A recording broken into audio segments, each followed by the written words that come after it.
વિરોધ એટલા માટે કરી રહ્યા છીએ, રાજકોટ મહાનગરપાલિકાના ભાજપના મિત્રો દ્વારા અને એના અધિકારીઓ દ્વારા મિલી ભગતથી રાજકોટમાં કૌભાંડો થઈ રહ્યા છે। રાજકોટ મહાનગરપાલિકાની હદમાં આવેલ એથ્લેટિક ટાવરમાં કોઈ ભાજપના મોટા નેતા પ્રદેશના નેતાના હિસ્સેદારી હોય અથવા એની ઓફિસ હોય અથવા એનો કઈક ભાગ સંકળાયેલો, જેના હિસાબે રાજકોટમાં 2 ધારાસભ્યોએ ઇમરજન્સી આગ લાગતા ત્યાં પહોંચવું પડ્યું અને જાણવા મળતી ફાયર ઓફિસરની જાણ મુજબ 6થા માળ સુધી પાણીની વ્યવસ્થા ઉપર જઈ શકે તમામ લાઈનો ચોકઅપ હતી, જે લાઈનો ચોકઅપ હોય ત્યાં પાણી જાય નહીં એટલે બચાવ પણ ન થઈ શકે।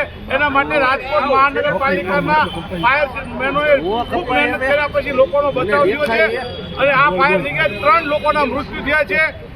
બીજું, રાજકોટ મહાનગરપાલિકાની આવડી મોટી ઓફિસ હોવા છતાં આજ સુધીમાં રાજકોટ મહાનગરપાલિકાની પોતાની ઓફિસનું એનઓસી નથી। અંદર આગ લાગે તો અમારે 3 કોર્પોરેટર જવું ક્યાં?